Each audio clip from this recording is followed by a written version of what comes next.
SP की कुर्सी पर आज विराजमान है, आपकी साइड की कुर्सी पर ओरिजिनल कप्तान साहब विराजमान है, कैसा लग रहा है? सर मुझे बहुत बहुत अच्छा लग रहा है आज।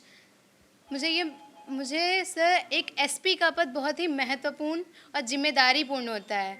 मैं आज इस पे बैठी हूँ, ये मेरे लिए और मेरे माता पिता के लिए और मेरे विद्यालय के लिए बहुत ही गर्व की बात है सर। योगी सरकार में सीधे आपको एसपी के सीट पर बैठा दिया गया है, क्या कहेंगी? क्या मकसद रहता है सरकार का? क्या आप क्या नज़रिया रखती हैं?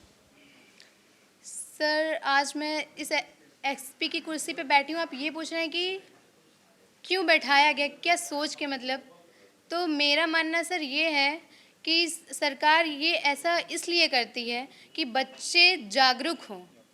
वो जब एक दिन बैठेंगे तो वो परमानेंटली इसे पाने के लिए मेहनत करेंगे सर। जी देखिए, बहुत बड़ी बात कह दी कि अगर इस कुर्सी पर ये कभी सपना जैसे सजोते हैं ना कोई बच्चे, और वो सपना पूरा हो जाए तो उसे हकीकत में आगे चलकर आसानी से बदल सकते हैं। ठीक है, ये तो बात हो गई। जब आप इस कुर्सी पर विराजमान हुई तो आज कुछ फरियाद भी आई होंगी, कैसी फरियादें आती हैं कप्तान साहब के पास, आम जनमानस को जरा बताइए। सबसे पहले तो मेरे पास 2 तरीके के मामले आए।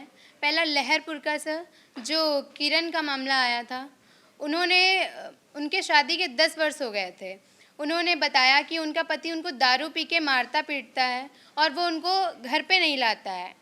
तो वो एक बार थाने भी गई थी लहरपुर में, लेकिन उनकी कोई सुनवाई नहीं हुई। उनसे ये कहा गया कि जाओ मुकदमा लड़ो जाके। फिर मैंने वहाँ के थाने से बात की। मैंने उनसे बोला कि इस पे कार्यवाही करिए, उनके पति को बुलाइए, उनको समझाइए। दूसरा मामला इंद्राणी का आया था सर, मिश्रिक का। तो वो उनके शादी के 17 वर्ष हो गए थे। तब ये बात थी कि उनकी जो सास हैं वो घर पे इलीगल तरीके से दारू बनाती हैं और उनका पति पी के उनको मारता पीटता है। बल्कि कुछ उन्होंने बताया कि उनके देवर से नाजायज़ संबंध के बारे में उनको मारता है। तो इसलिए वे पहले ही मिश्रिक में उनकी रिपोर्ट कराए थे। तो वो वहाँ से परेशान होकर यहाँ पे आई थी। फिर मैंने वहाँ मिश्रिक में बात करी, उनसे बोला कि इनकी समस्या को सुना जाए और इसका समाधान किया जाए। ऐसी शिकायतें आई आपके पास और आपने अग्रसारित कर दिया आगे। ठीक है, अब ये बताइए कि ज़्यादातर लोग ग्रामीण क्षेत्र के आए या शहरी क्षेत्र के फरियाद लगाने? ग्रामीण क्षेत्र के सर।